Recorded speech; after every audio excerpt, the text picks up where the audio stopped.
Hey guys, it's Shara from Woodshop Diaries, and a few years ago I shared a video on how to build this storage bed. Then I shared how to build the matching nightstands. Then I shared a matching 6-drawer dresser and a matching 9-drawer dresser after that. At that point, I figured that this matching set was complete and I really didn't plan to add any more to it. But it appears plans have changed because after several requests, I'm back with the 5th and final, I think, addition to the matching set.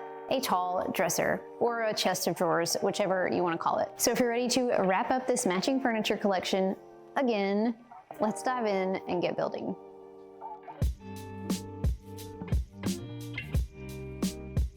This video was sponsored by my good friends at Craig Tool. First things first, let's talk materials. Since I built the rest of this matching set from red oak, that's what I went with again here. But if you wanted to use a different type of wood, you certainly can. To get started, I built the front and the back frames of the dresser from 2x2 boards. I trimmed 4 long pieces for the legs and then 4 shorter pieces for the top and the bottom. Now, just a quick note about a design choice here. For the 6 and 9 drawer dressers, I used 2x3s for the legs to give it a chunkier style. You can absolutely do that here, but most of the people who reached out asking me for plans for a matching tall dresser specifically mentioned the reason was lack of floor space.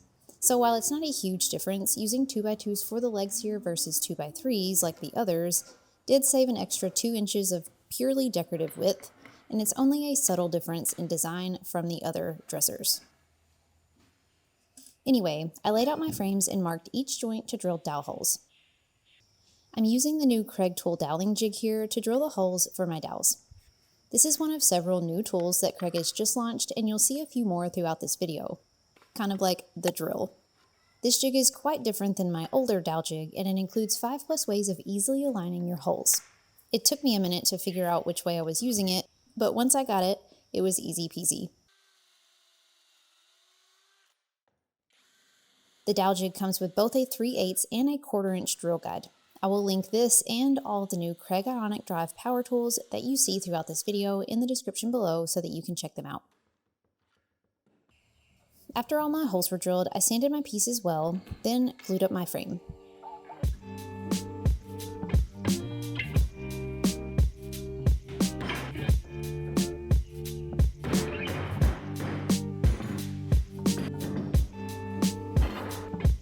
I did this twice. One of these frames will go on the front of the dresser and one will go on the back. While the glue was drying, I pulled out some red oak 3/4 inch plywood to cut the sides from. You guys have seen me use the Craig Rip Cut for cutting plywood for years, but Craig recently updated it to make the sled more universal, where you can use it not just with a circular saw, but also with other tools too.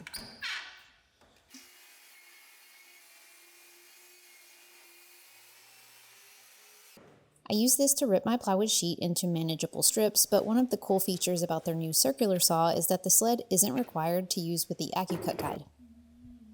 So when it came time to cross-cut, the base plate just glides right along the rail.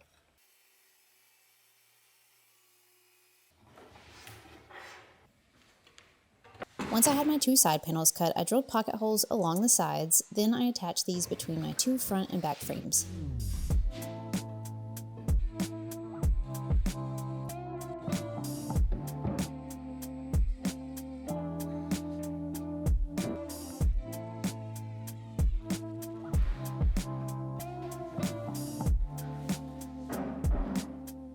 So my plan is to have 4 bigger drawers at the bottom and then 2 smaller drawers at the top. This will all make sense as we assemble it, but basically I've got 5 dividers, and these are just plywood strips, and then this is going to divide the 2 smaller drawers at the top.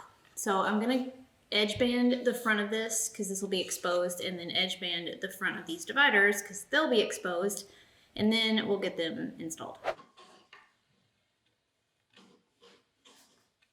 So this is the divider that's going to separate the 2 top drawers. Now, I need to notch out the top back corner to fit around the top of the 2x2 frame. So I'm just going to trace this and then cut it out.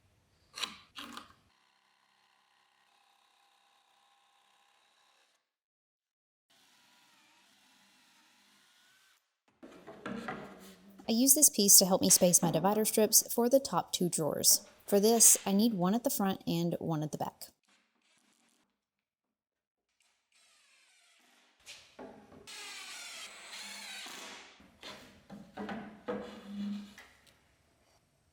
Then I secured the center divider between them.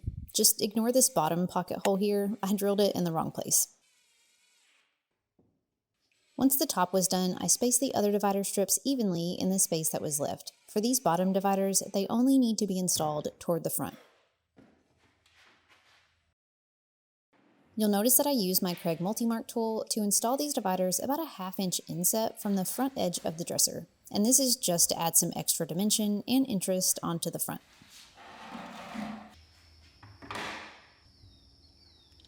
Next, it was time to actually add the drawers. So first I installed drawer slides into all of the openings.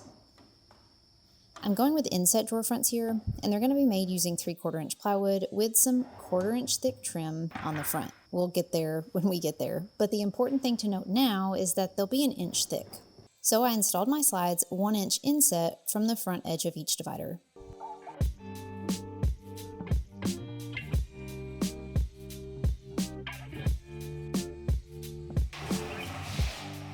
So I've got a random assortment of plywood strips that I've cut to the same width. So I'm just gonna cut all of my drawer box pieces from these. So I just, full transparency, I was not using a fresh sheet of plywood. I just grabbed whatever I could from the scrap pile because I'm sick of looking at all of my scraps. So we're gonna put them to good use.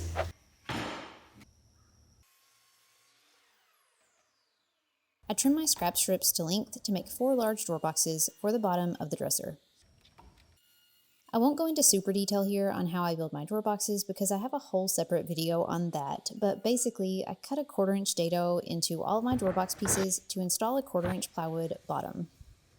Then I edge banded the top edges, which isn't necessary, but few things irk me more than opening a drawer and seeing exposed plies. So while it's not really a super fun task, I do think that it's well worth the time to apply the edge banding. And then I could finally start assembling the drawers using pocket holes and screws.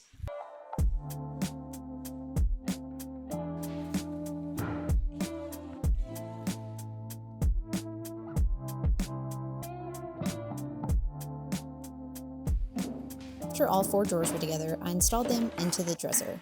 You can install drawers multiple ways. I have a whole other video on that as well.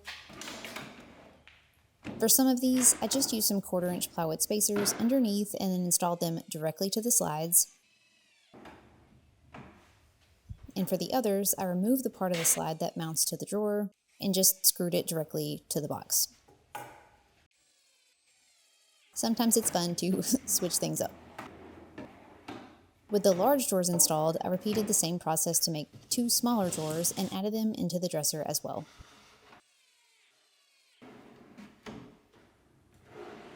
Next, I needed to make the drawer fronts.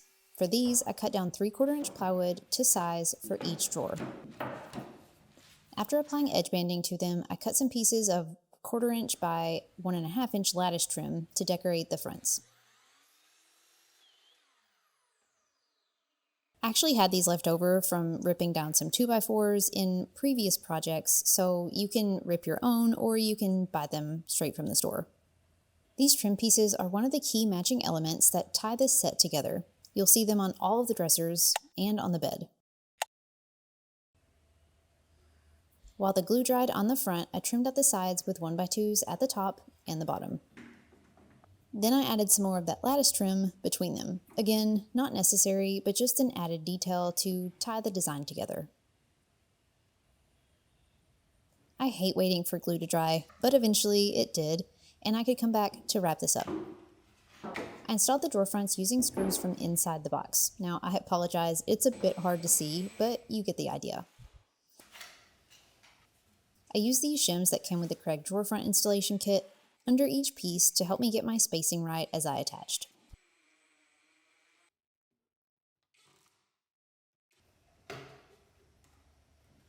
Lastly, I removed the top 2 drawers to secure the top panel, which is just a piece of red oak plywood, to the frame. Now, I know some of you will ask about a back panel, and if you followed along for very long, you know that I very rarely ever add a back panel to my dresser builds. I know that I'm weird, but I have my reasons, and I've never regretted not adding one. That said, if you wanted to add a back panel, I would suggest adding it very last so that you have access to attach the drawer fronts and the top panel, and to remove the drawers easily for finishing before you install the knobs or the drawer pulls.